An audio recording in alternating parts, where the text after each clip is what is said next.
मी जेव्हा ह्या सेमिनारला येण्याचं ठरवलं आणि वर्तमानपत्रात बातमी आली तेव्हा लोकांनी हा प्रश्न उपस्थित केला की आता हे नवीन शैक्षणिक धोरण जे आहे ते तर आता लागू झालं. आता लागू झालं तर आता यावर काय तुम्ही भाषण करणार आहात.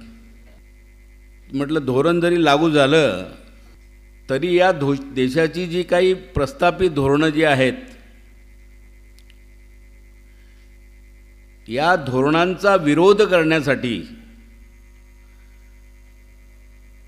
मागच्या निवडणुकीमध्ये आम्ही ज्या ज्या लोकांना मदत केली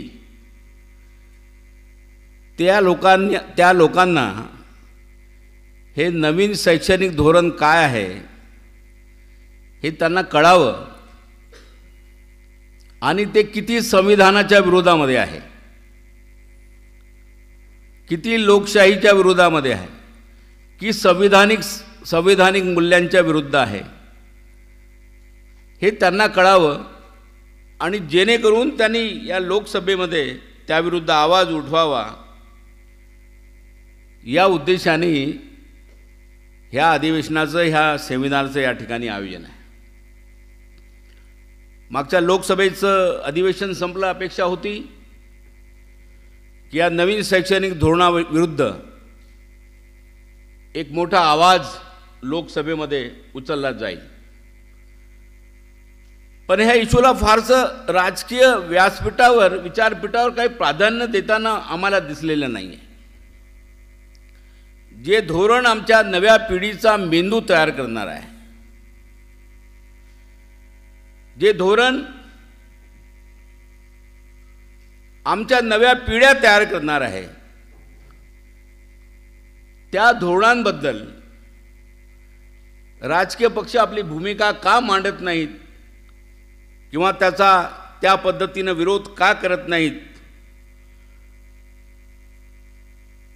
त्यांची सुद्धा या सगळ्या बाबीला मूकसंमती आहे काय असा एक मोठा प्रश्न ह्या निमित्तानं उभा होतो आहे. माझा विषय जो आहे तो नवीन शैक्षणिक धोरण संवैधानिक मूल्यावर गनिमी हल्ला. भारतीय संविधानाने जी मूल्ये दिलेली आहेत किंवा भारतीय संविधानामध्ये जी कलमं आहेत त्या कलमांची हत्या, त्या कलमांचा खून, त्या कलमांवर छुपा हल्ला ह्या नवीन शैक्षणिक धोरणाच्या माध्यमातून कशा पद्धतीने होतो आहे हा माझा विषय आहे. वास्तविकता बरं झालं की रजिस्ट्रार असताना हे नवीन शैक्षणिक धोरण आलं नाही, तर जर आलं असतं तर आम्हाला जिरं जिरं जिरं जिरं म्हणून फक्त टाळ्या वाजवत राहावं लागलं असतं, दुसरं काही करता आलं नसतं. परंतु आज मात्र या शैक्षणिक धोरणाबद्दल आंबेडकरी समाजातील प्रत्येक युवकांनी एक आवाज या ठिकाणी उचलण्याची आवश्यकता आहे. हे जे नवीन शैक्षणिक धोरण आलं यामध्ये केवळ शैक्षणिक धोरण नाही, या देशातली सगळी धोरणं, मग ते आर्थिक धोरणं असतील, सामाजिक धोरणं असतील, सांस्कृतिक धोरणं असतील, या धोरणाचा उद्देश हा असला पाहिजे जो भारतीय राज्यघटनेच्या उद्देशिकेमध्ये, भारतीय राज्यघटनेच्या प्रस्तावनामध्ये जे मूल्य दिलेली आहेत त्या मूल्यांची प्रस्थापना करणारं हे ज्या देशातले सगळे धोरणं असले पाहिजेत. मग ते आर्थिक धोरणं असो की सामाजिक धोरणं असो की सांस्कृतिक धोरणं असो, कारण ही उद्देशिका जी आहे भारतीय राज्यघटनेची, ह्या उद्देशिकेचा अर्थच असा आहे की ह्या उद्देशिकेमध्ये नमूद असलेली जी मूल्य आहेत, जी प्रिन्सिपल आहेत, त्याची प्रस्थापना करणं हे देशाचं, राज्यकर्त्यांचं, धोरणकर्त्यांचं हे कर्तव्य आहे. पण मला दुःखानं या ठिकाणी सांगावंसं वाटतं की तुम्ही नवीन शैक्षणिक धोरण जेव्हा वाचलं असेल, मी ते पूर्ण वाचलं तेव्हा मी हे सगळे संवैधानिक जे मूल्य आहेत त्या मूल्यांचा समावेश कोणत्या पानावर आहेत ते मी शोधू पाहत होतो. पण कोणत्याही पानावर समता, स्वातंत्र्य, बंधुता, न्याय, लोकशाही, धर्मनिरपेक्षता ह्या कोणत्याही शब्दांचा उल्लेख ह्या संपूर्ण धोरणामध्ये कुठेच नमूद नाही आहे. कोणीतरी मला दाखवून द्यावं की भारतीय राज्यघटनेमधली ही जी मूल्य आहेत आणि नवीन शैक्षणिक धोरणामध्ये ह्या मूल्यांचा शब्द प्रयोग तरी कुठे तुम्हाला आढळतो का? याचा अर्थ असा आहे की या नवीन शैक्षणिक धोरणाला भारतीय राज्यघटनेच्या उद्देशिकेमध्ये नमूद असणारी जी प्रिन्सिपल्स आहेत ते या देशामध्ये यांना रुजवायची नाही आहे. त्यांचा अजेंडा हा वेगळा आहे, हे आपण या ठिकाणी लक्षात ठेवलं पाहिजे. आणि म्हणून हे शैक्षणिक धोरणाचं परीक्षण करताना आपण हे विचारात घेण्याची आवश्यकता आहे की या शैक्षणिक धोरणामध्ये भारतीय राज्यघटनेला अपेक्षित असलेला समाज या नवीन शैक्षणिक धोरणामध्ये निर्माण होणार आहे का? या नवीन शैक्षणिक धोरणामुळे जे कल्याणकारी राज्याची संकल्पना जी भारतीय राज्यघटनेमध्ये मांडलेली आहे ते राज्य निर्माण होणार आहे का? या नवीन शैक्षणिक धोरणामध्ये काय संविधानाची संस्कृती निर्माण होणार आहे का? या नवीन शैक्षणिक धोरणामध्ये सार्वभौमत्व, समाजवाद, धर्मनिरपेक्षता, लोकशाही, एकात्मता, समता, स्वातंत्र्य ही मूल्य प्रस्थापित होणार आहेत का? आणि जर ह्या शैक्षणिक धोरणामध्ये ही मूल्य जर प्रस्थापित होत नसतील तर हे धोरण हे कचऱ्याच्या पेटीमध्ये टाकण्याच्या लायकीचं आहे असं माझं स्पष्ट या ठिकाणी मत आहे. कारण या घटनेच्या उद्दिष्टाची पूर्तता जर हे करत नसेल तर या धोरणाला काय अर्थ आहे? अलीकडे तर बाबासाहेब आंबेडकरांचं एक वाक्य होतं की हे भारतीय संविधान जे आहे हे दोन वेपन्स जे आहेत मी समाजाला देतो आहे, हे कवच कुंडल म्हणून शिक्षण आणि आरक्षण हे या देशातल्या हॅव नॉट वर्गाचे कवच कुंडल आहेत. आता हे शिक्षण आणि आरक्षण हे जे कवच कुंडल बाबासाहेब म्हणतात हे भारतीय राज्यघटनेच्या सेक्शन 15 मध्ये आणि सेक्शन 16 मध्ये, सेक्शन 15 मध्ये त्यांनी शिक्षणाचं कवच कुंडल दिलं, सेक्शन 16 मध्ये त्यांनी आरक्षणाचं कवच कुंडल दिलं. आणि ह्या शिक्षण आणि आरक्षणाच्या कवच कुंडलाच्या संरक्षणाची जबाबदारी ही या देशाच्या न्याय व्यवस्थेवर आणि ह्या देशाच्या राज्य व्यवस्थेवर दिलेली आहे. पण आज आम्ही बघतोय की या देशातील न्याय व्यवस्था आणि या देशातील शासन व्यवस्था ही दोघेही मिळून हात मिळवणी करून हे तुमचं शिक्षण आणि आरक्षणाचं कवच कुंडल तुमच्यापासून कसं हिसकावून घेता येईल, कसं नेस्तनाबूत करता येईल याचं फार मोठं षड्यंत्र या देशामध्ये सुरू आहे. आणि अलीकडे जो सर्वोच्च न्यायालयाने दिलेला जो अनुसूचित जाती जमातीचं उपवर्गीकरण आणि क्रिमिनल बाबतचा जो निर्णय आहे हे याचं एक जिवंत उदाहरण आहे. आम्ही लक्षात ठेवलं पाहिजे. आणि म्हणून आपण हे लक्षात ठेवा की नवीन शैक्षणिक धोरणाचा जर अत्यंत गांभीर्यपूर्वक जर तुम्ही विचार केला तर हे तुमचं जे कवच कुंडल आहे शिक्षण आणि आरक्षणाचं, हे कवच कुंडल तुमच्या हातातून कसं हिसकावून घेता येईल त्या पद्धतीचा प्रयत्न या दिशामध्ये ह्या धोरणाच्या माध्यमातून सुरू झालेला आहे. आम्ही लक्षात ठेवलं पाहिजे. हे जर तुम्ही वाचलं ना, थोरा सरांनी त्याचा उहापोह केलेला आहे. हे शैक्षणिक धोरण वाचलं तर असं लक्षात येते की एक मोठा कल्पना विलास आहे. यांना असा काही भारत घडवायचा आहे हे पूर्ण कल्पना विलास दिलेला आहे. त्यांनी स्वप्नरंजकता दिलेली आहे, परंतु याच्या अंमलबजावणीचे मार्ग मात्र त्या सांगितलेले नाही आहेत. अशा पद्धतीचा एक कल्पना विलास, स्वप्नरंजकता अशा पद्धतीची ह्या नवीन शैक्षणिक धोरणामध्ये यांनी मांडलेली आहे. आणि त्याचं उद्दिष्ट काय नमूद केलेलं आहे? भारताला जागतिक ज्ञान महासत्ता बनवणं. नवीन शैक्षणिक धोरणाच्या प्रिएम्बलमध्ये त्याचं ऑब्जेक्ट दिलेलं आहे. काय तर भारताला जागतिक ज्ञान महासत्ता बनवणं. प्रश्न असा आहे की ह्या जागतिक ज्ञानातून किंवा ह्या ज्ञानाच्या महासत्तेतून तुम्ही भारतामध्ये समता, स्वातंत्र्य, बंधुता आणि न्याय यावर आधारलेलं राष्ट्र उभं करणार आहात काय? या ज्ञानाची महासत्ता तुम्ही बनवणार आहात काय? हे मात्र ह्या शैक्षणिक धोरणाच्या कोणत्याही पृष्ठावर आढळत नाही. याचा अर्थ असा होतो की या देशातील मुठभर लोकांनी ज्ञानसत्ता काबीज करून जागतिक महासत्ता काबीज करण्याचा हा एक छुपा अजेंडा आहे. हे आपण या ठिकाणी लक्षात ठेवलं पाहिजे.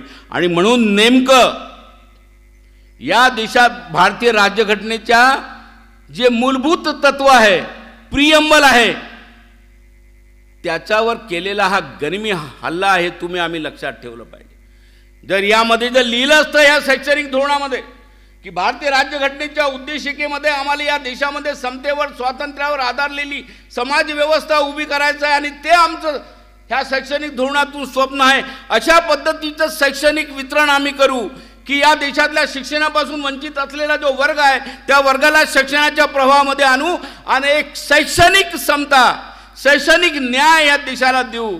हे उद्दिष्ट तुम्ही ठेवायला पाहिजे होतं. हे उद्दिष्ट जर तुमचं असतं तर खऱ्या अर्थानं तुमचं शैक्षणिक धोरण हे राज्यघटनेच्या प्रस्तावनेशी आणि राज्यघटनेच्या मूलभूत उद्दिष्टाची जुडलेलं आहे असं तुम्हाला आम्हाला म्हणता आलं असतं. पण मात्र तसा उद्देश या ठिकाणी दिसत नाही. त्यांना महासत्ता व्हायचं आहे, फक्त स्वप्न दाखवायचं आहे. तिसरं महत्त्वाचं या ठिकाणी त्यांनी संविधानावर जो हल्ला या ठिकाणी केलेला आहे तो शिक्षणाच्या सार्वत्रिकरणाला गळफास लावलेला आहे. बघा, सध्या शालेय शिक्षणाबाबत या ठिकाणी आमचे मित्र बिजवे या ठिकाणी बोलतीलच, परंतु शालेय शिक्षणाचा जो GR आहे तो आता 26% आहे आणि हे प्रमाण 2030 मध्ये 100% करण्याचं ह्या शैक्षणिक धोरणकर्त्यांनी एक आपलं उद्दिष्ट त्यामध्ये नमूद केलेलं आहे. हा प्रश्न असा आहे की आणि या धोरणामध्ये त्यांनी नमूद केलं की ज्या ठिकाणी 10 ते 20 शाळा असतील त्याचं क्लस्टर तयार करून या शाळा बंद करायच्या आणि शाळा बंद करून त्या ठिकाणी मेगा स्कूल कॉम्प्लेक्स उभा करायचे. डिस्ट्रिक्ट लेवलवर, डिव्हिजन लेवलवर मेगा स्कूल कॉम्प्लेक्स उभे करायचे आणि मेगा स्कूल कॉम्प्लेक्स उभे केल्यानंतर ज्या ग्रामीण पातळीवर असलेल्या शाळा ज्या त्या शाळा बंद करायच्या आणि मग इथे डिव्हिजन प्लेसवर आणि डिस्ट्रिक्ट प्लेसवर तुम्ही मेगा स्कूल कॉम्प्लेक्स उभं करा. मोठे वर्ग खोल्या, ग्राउंड, प्रयोगशाळा अशा पद्धतीनं मेगा स्कूल कॉम्प्लेक्स उभं करायचं आणि विद्यार्थ्यांनी मात्र त्या ठिकाणी शाळेमध्ये शिकायला यायचं. प्रश्न असा आहे की ज्या गरीब ह्या देशामध्ये शहरात उभारलेल्या स्कूल कॉम्प्लेक्समध्ये पोरांनी, ग्रामीण विभागातल्या विद्यार्थ्यांनी शिक्षणासाठी कसं जायचं? त्यांना वाहतुकीची साधनं आहेत का? रस्ते आहेत का? बसेस आहेत का? खेड्यापाड्यातली विद्यार्थी रोज ह्या स्कूल कॉम्प्लेक्समध्ये 10 ते 30 किलोमीटर अंतरावर शाळेमध्ये कसे जातील? आणि यामध्ये मग तुम्ही एक्सेस म्हणता, प्रवेशाचा एक्सेस कसा वाढणार आहे?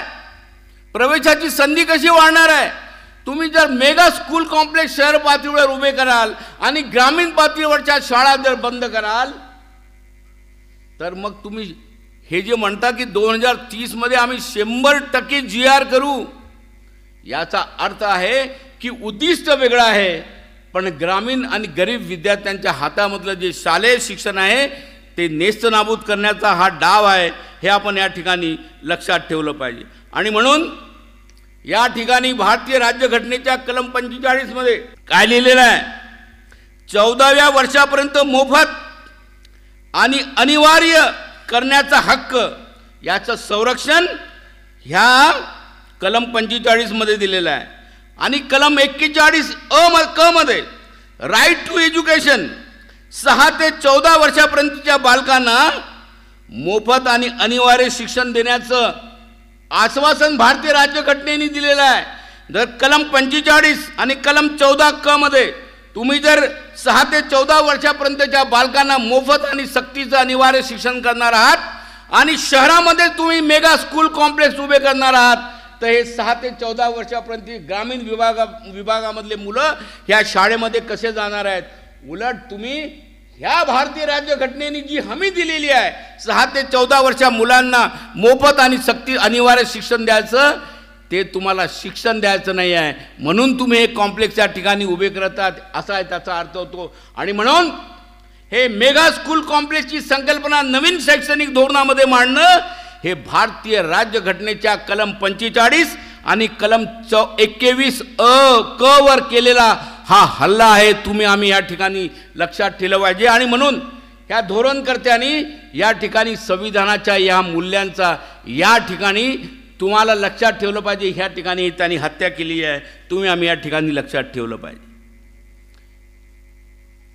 तिसरा एक महत्त्वाचा मुद्दा जो मांडला जातो की या उच्च शिक्षणामध्ये ह्या नवीन शैक्षणिक धोरणाने एक नवी वर्ण व्यवस्था निर्माण करण्याचा प्रयत्न केलेला आहे. तुम्ही त्याचा अभ्यास करा. त्यांनी 3 टाईप युनिव्हर्सिटीची सजेशन ज्या नवीन शैक्षणिक धोरणामध्ये दिलेला आहे. Number 1 research university type 1, type 2 teaching university आणि टाईप 3 अंडर ग्रॅज्युएट युनिव्हर्सिटी. ह्या नवीन शैक्षणिक धोरणामध्ये हे 3 टायरची रेल्वे गाडी त्यांनी आपल्याला दिलेली आहे. अशा पद्धतीचे 3 प्रकारचे विद्यापीठ राहतील. त्यात रिसर्च युनिव्हर्सिटी, आणि त्या रिसर्च युनिव्हर्सिटी कोणाच्या मालकीची राहील? ती खाजगी संस्था चालक, गुंतवणूकदार, त्यांचा अभ्यासक्रम आणि मालकी, त्याचे शुल्क निर्धारण करण्याचे अधिकार हे त्यांना राहतील. जिचे जागतिक स्तरावरचं संशोधन होईल आणि उत्तम गुणवत्तेचं शिक्षण त्या ठिकाणी दिलं जाईल. अशा पद्धतीचं एक रिसर्च युनिव्हर्सिटीचं मॉडेल ह्या नवीन शैक्षणिक धोरणामध्ये मांडलेलं आहे. टाईप 1. टाईप 2 मध्ये त्यांनी म्हटलेलं आहे टीचिंग युनिव्हर्सिटी, संशोधन वगळता उच्च प्रतीचं शिक्षण पुरवलं जाईल ह्या टीचिंग युनिव्हर्सिटीमध्ये. आणि तिसरं मॉडेल त्यांनी दिलेलं आहे अंडर ग्रॅज्युएट युनिव्हर्सिटी, म्हणजे पदवी स्तरावर शिक्षण देण्याची सोय फक्त ह्या अंडर ग्रॅज्युएट युनिव्हर्सिटीमध्ये दिलेलं जाईल. Type 1, type 2, type 3. टाईप 1 मध्ये कोण शिकतील? उच्चवर्णीय, ज्यांच्याकडे पैसा आहे, जे खाजगी गुंतवणूकदारांनी ठरवलेले शुल्क भरू शकतात, ज्यांची ऐपत आहे, ते शिकतील टाईप 1 मध्ये. मध्यमवर्गीय हा शिकेल टाईप 2 मध्ये. आणि गरीब आणि वंचित जो आहे तो टाईप 3 ची युनिव्हर्सिटी यांनी इंट्रोड्यूस केली आहे, त्यामध्ये शिकेल. याचा अर्थ असा होतो की ह्या उच्च शिक्षणामध्ये असणारी समान संधी, ह्या उच्च शिक्षणामध्ये असणारा समान दर्जा आणि उच्च शिक्षणामध्ये असणारं समान संरक्षण हे या ठिकाणी नाकारलेलं आहे. आणि भारतीय राज्यघटनेचे कलम 14 काय म्हणतं? इक्वॅलिटी, सगळ्या लोकांना समान संधी, शिक्षणाची सगळ्या बाबतीमध्ये समान संधी. जर तुम्ही 3 टाईपचे युनिव्हर्सिटी या ठिकाणी इस्टॅब्लिश करत असाल तर तुम्ही या ठिकाणी पुन्हा नवीन त्रिवर्णीय एक प्रकारची समाज व्यवस्था तुम्ही निर्माण करता. याचा अर्थ या देशामधले असलेलं कलम 14 जे आहे भारतीय राज्यघटनेमध्ये, जे समान संधी तुम्हाला देतं, ते समान संधी तुम्ही या ठिकाणी नाकारतात. ज्याचा उल्लेख डॉक्टर सुखदेव थोरात सरांनी या ठिकाणी केलेला आहे की जागतिक रँकमधील 100 विद्यापीठांना या भारतामध्ये सुरू करण्याची मुभा या शैक्षणिक धोरणामध्ये दिलेली आहे. आणि आता रेग्युलेशनसुद्धा युनिव्हर्सिटी ग्रँट कमिशननी काढलं असं थोरात सरांनी सांगितलेलं आहे. त्याचे 2 रेग्युलेशन निघालेले आहेत. आता मला तुम्ही हे सांगा, जर हे फॉरेन युनिव्हर्सिटी जर या देशामध्ये आल्यात तर त्यांचे शिकवणारा शिक्षक वर्ग जो राहील तो त्या दर्जाचा राहील, त्याच्या इमारती, त्याचं शिक्षण शुल्क, त्यांचे हॉस्टेल्स, त्यांचे क्लासेस, ह्या विदेशी विद्यापीठामध्ये त्यांचं शुल्कसुद्धा ठरवण्याचे अधिकार त्या विद्यापीठाला राहतील, तुमच्या शासनाला राहणार नाहीत. मग ह्या विद्यापीठामध्ये शिकणार कोण आहे? ज्यांची ऐपत आहे विदेशी विद्यापीठामध्ये शिकण्याची, ते केवळ श्रीमंत, मूठभर जे काही श्रीमंत लोक आहेत ते लोक ह्या विद्यापीठामध्ये शिकतील, गरिबांना ह्या विदेशी विद्यापीठामध्ये प्रवेश राहणार नाही. आणि मग शिक्षणाच्या बाबतीमध्ये असणारी जी समान संधीचं जे मूल्य आहे, हे मूल्य जे भारतीय राज्यघटनेच्या कलम 14 मध्ये दिलेलं आहे, ह्या विदेशी विद्यापीठांनी पुन्हा एक नवीन व्यवस्था, पुन्हा एक नवीन असमानता, पूर्ण एका उच्च शिक्षणामध्ये एक विषमता ह्या निमित्तानं ती लोक निर्माण करणार आहेत. तुम्ही या ठिकाणी लक्षात ठेवण्याची आवश्यकता आहे. ज्यांनी हे शैक्षणिक धोरण वाचलं असेल त्यांनी प्रत्येक शब्द आणि त्यांच्या वाक्याकडे तुम्ही लक्ष दिलं पाहिजे.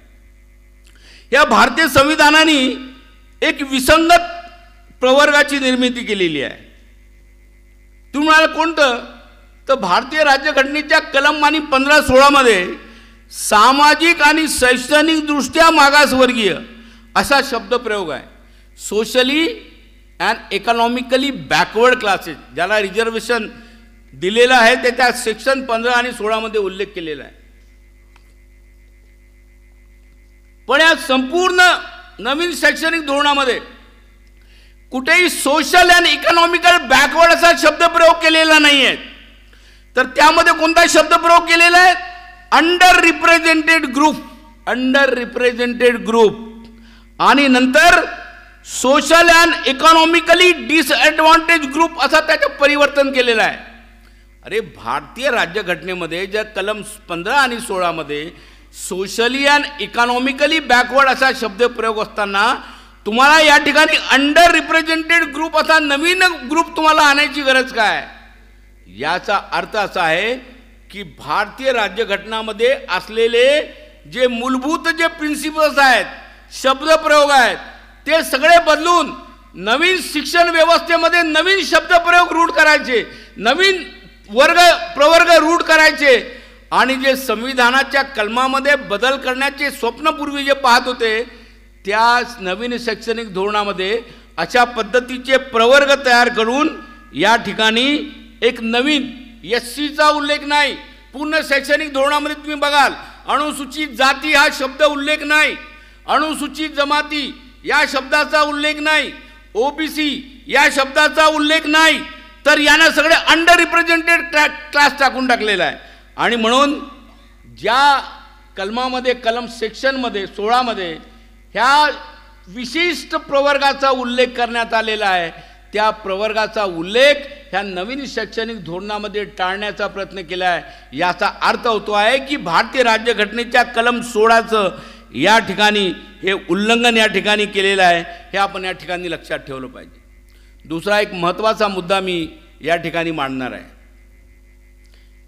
की आज जे सगळं उच्च शिक्षण जे आहे, ज्याला प्रोफेशनल एज्युकेशन म्हणतो आपण, व्यावसायिक शिक्षण, हे आज पूर्ण खाजगी क्षेत्रामध्ये बंदिस्त झालेलं आहे. नव्या शैक्षणिक धोरणामध्ये हे खाजगी क्षेत्रामध्ये प्राथमिकता देऊन राज्याला ह्या संवैधानिक जबाबदारीतून मुक्त करण्याचा प्रयत्न नवीन शैक्षणिक धोरणामध्ये दिलेला आहे. आणि आज आम्ही काय बघतो की 11वी आणि 12वी मध्ये विद्यार्थी कॉलेजमध्ये जातच नाही, तर नवीन खाजगी शिक्षण वर्ग सुरू झालेले आहेत. ज्यांना IIT, ज्यांना NIT किंवा मेडिकलमध्ये प्रवेश हवा असेल ते मुलं 11वी 12वी मध्ये आज जात नाहीत. ते लोक खाजगी ट्युशन क्लासेसमध्ये जातात आणि ज्या खाजगी ट्युशन क्लासेसमध्ये 1 ते 2 लाख रुपये घेऊन JEE नीट परीक्षेसाठी इलिजिबल होण्यासाठी हा वर्ग जो आहे, हा वर्ग 1 लाख ते 2 लाख 3 लाख रुपये खर्च करतो आणि नंतर तो इलिजिबल होतो तेव्हा कुठे तो IIT मध्ये आणि NIT मध्ये जातो. याबद्दल नवीन शैक्षणिक धोरणामध्ये काही उल्लेख नाही. हे जे खाजगीकरण झालेलं आहे शिक्षणाचं, याबद्दल त्यांनी कुठेही काही उल्लेख केलेला नाही आहे. आणि म्हणून ह्या खाजगी शिक्षण संस्थांनी जे पर्यायी शिक्षण व्यवस्था जी उभी केलेली आहे, या पर्यायी शिक्षण व्यवस्थेला कोणतं उत्तर दिलं पाहिजे याचं उत्तर नवीन शैक्षणिक धोरणामध्ये तुम्हाला आढळत नाही. आणि म्हणून हा खर्च जो आहे क्वालिफाईड होण्याचा IIT मध्ये, NIT मध्ये, गव्हर्नमेंट मेडिकल कॉलेजेसमध्ये यासाठी होणारा जो खर्च आहे, मग 1 लाख असेल, 2 लाख असेल, 3 लाख असेल, हा खर्च दलित आदिवासी हा करू शकतो काय? हा मोठा एक प्रश्न आहे. आणि म्हणून उच्च आणि व्यावसायिक शिक्षणामध्ये एक मोठी दरी एक निर्माण झालेली आहे आजच्या स्थितीमध्ये, आणि नवीन शैक्षणिक धोरण ही दरी दूर करेल, ही असमानता दूर करेल अशी अपेक्षा होती. मात्र ही शैक्षणिक विषमता जी आहे ही कोणतीही दूर न करता डॉक्टर थोरात सरांनी या ठिकाणी विश्लेषण केल्याप्रमाणे ही दरी कशी वाढेल, श्रीमंत गरीब, ग्रामीण शहरी, सवर्ण दलित यामध्ये असणारी ही जी सगळी दरी आहे ही दरी कशी वाढेल. शैक्षणिक धोरण असं असलं पाहिजे की ही दरी कमी झाली पाहिजे, मिटली पाहिजे, पण ही दरी कशी वाढेल, ही विषमता कशी वाढेल अशा पद्धतीचा प्रयत्न या ठिकाणी झाला आहे. आणि म्हणून भारतीय राज्यघटनेच्या कलम 15, 14 आणि 15चं या ठिकाणी एक फार मोठं उल्लंघन या ठिकाणी झालेलं आहे, आपण या ठिकाणी लक्षात ठेवलं पाहिजे. आणि एक महत्त्वाचा मुद्दा आपण या ठिकाणी लक्षात घेऊया की पूर्ण शैक्षणिक धोरणामध्ये फक्त एका भाषेचा प्रचार आणि प्रसार करण्याचा स्पेशल उल्लेख करण्यात आलेला आहे, आणि त्याचा उल्लेख करण्यात आलेला आहे संस्कृत भाषेच्या बद्दल. आणि का आज भारतामध्ये किती संस्कृत विद्यापीठं आहेत? 18 संस्कृत विद्यापीठं आहेत, त्यामध्ये 3 केंद्रीय, 1 स्वायत्त आणि 14 राज्य विद्यापीठं आहेत. मला तुम्ही सांगा, आता हे काय भाजपच्या काळामध्ये झालेली विद्यापीठं ना, हे काँग्रेसच्या काळामध्ये झालेली आहेत. एका विशिष्ट भाषेचा पुनर्शिक्षण देणारे हे भारतामध्ये 14 विद्यापीठं झाली आहेत. तेव्हा नवीन शिक्षण धोरणामध्ये हे असलं पाहिजे होतं की या भाषेची ऑलरेडी 14 विद्यापीठं आहेत. अरे पाली आणि बुद्धिझम याचं विद्यापीठ सुरू केलं पाहिजे. या देशामध्ये जवळपास ज्या 21 भाषा भारतीय राज्यघटनामध्ये अधिकृत भाषा दिल्या आहेत, त्या भाषेचा विकास करण्यासाठी नवीन शैक्षणिक धोरणामध्ये त्याचा उल्लेख असायला पाहिजे होता. परंतु या 21 भाषेचा उल्लेख नाही, पालीचा उल्लेख नाही, फारसीचा उल्लेख नाही, उर्दूचा उल्लेख नाही, आणि म्हणून केवळ एका भाषेला या ठिकाणी प्रोत्साहन करण्याचा प्रयत्न या ठिकाणी केलेला आहे. आणि भारतीय राज्यघटनेच्या कलम 29 मध्ये नमूद केलेलं आहे की आपल्या सांस्कृतिक हल्ला जो आहे या ठिकाणी कलम 29 मध्ये म्हणते की भारतातल्या प्रत्येक नागरिकाला स्वतःची भाषा, लिपी, संस्कृती याची जोपासना करण्याचा हक्क आहे. भारतीय राज्यघटनेचं कलम 29 जर आम्हाला आपली भाषा, लिपी आणि संस्कृती जोपासना करण्याचा हक्क देत असेल तर नवीन शैक्षणिक धोरणामध्ये केवळ संस्कृत भाषेची जोपासना, केवळ संस्कृत लिपीची जोपासना, केवळ संस्कृतच्या संस्कृतीची जोपासना तुम्ही करता. आणि आमची जी भाषा आहे, मग आम्हाला आमची पाली पाहिजे आहे, फारसी पाहिजे आहे, उर्दू पाहिजे आहे, इतर 24 भाषा या भारतीय राज्यघटनेमध्ये नमूद केल्या आहेत. त्या भाषेचा विकास कोण करणार आहे? त्या भाषेच्या संस्कृतीचा विकास कोण करणार आहे? याचा अर्थ जो अधिकार भारतीय राज्यघटनेमध्ये कलम 29 मध्ये आम्हाला दिलेला आहे, त्या कलमाचा गळा या ठिकाणी तुम्हाला नवीन शैक्षणिक धोरणाने कापलेला आहे. आम्ही या ठिकाणी लक्षात ठेवलं पाहिजे. आणि फार गंभीर बाब आहे, चिंतनीय बाब आहे, ज्याचा उल्लेख या ठिकाणी थोरात सरांनी केला की गीता शिकवली जात आहे, मनुस्मृती शिकवली जात आहे. तुम्ही भारतीय राज्यघटनेचं कलम 13 वाचलं का? भारतीय राज्यघटनेचं कलम 13 वाचा. त्या भारतीय राज्यघटनेच्या कलम 13 मध्ये काय लिहिलेलं आहे की या कलम 13 नुसार भारतीय राज्यघटनेच्या कोणत्याही कलमाशी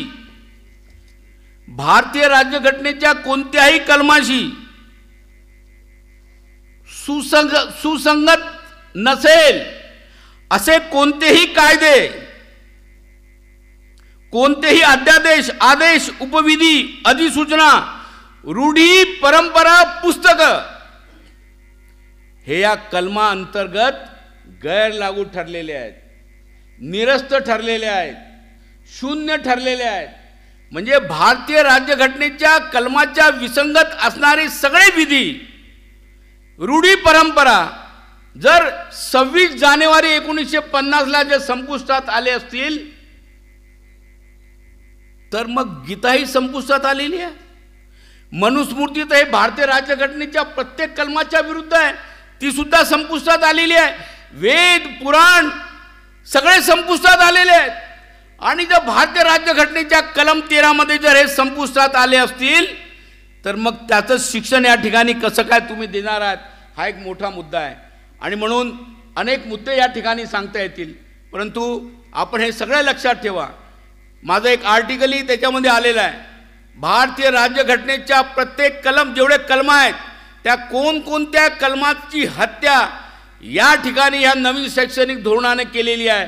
आणि म्हणून मित्रांनो, नवीन शैक्षणिक धोरणाची समीक्षा करत असताना आपण एवढं लक्षात ठेवलं पाहिजे की ज्या लोकांना या देशामध्ये हे संविधान नको आहे, ज्या लोकांना या देशामध्ये संविधानिक मूल्य नको आहेत, अशा लोकांनी नव्या पिढीचा मेंदू तयार करण्याची त्याची जी पूर्वनियोजित व्यूहरचना तयार केलेली होती आणि नंतर त्यांनी पुढची घोषणा केली 400 के पार, परंतु त्याच्याबद्दलची जी शैक्षणिक व्यूहरचना आहे ती तयार करण्याची आवश्यकता होती, ती त्यांनी तयार केलेली आहे.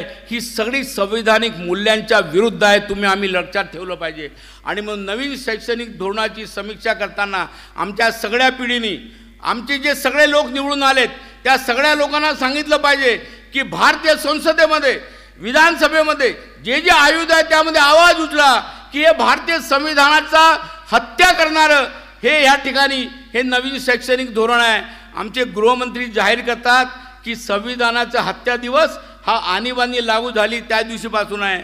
आपण जाहीर करूया, ज्या दिवशी या देशामध्ये नवीन शैक्षणिक धोरण लागू झालं त्या दिवशी या देशामध्ये संविधानाची हत्या झालेली आहे, हे आपण लक्षात ठेवलं पाहिजे. आणि म्हणून संविधानाला वाचवण्यासाठी ह्या नवीन शैक्षणिक धोरणाच्या विरुद्ध मेंदू तयार करावा, यासाठी या सेमिनारचं आयोजित केलेलं आहे. आणि म्हणून या सर्व आयोजकांचं या ठिकाणी मी मनपूर्वक या ठिकाणी धन्यवाद देऊन या ठिकाणी फार चांगल्या कार्यक्रमाचं आयोजन केलं याबद्दल आपल्या सगळ्यांचं मनपूर्वक आभार व्यक्त करून मी माझ्या शब्दाने या ठिकाणी रजा देतो आहे. जय भीम.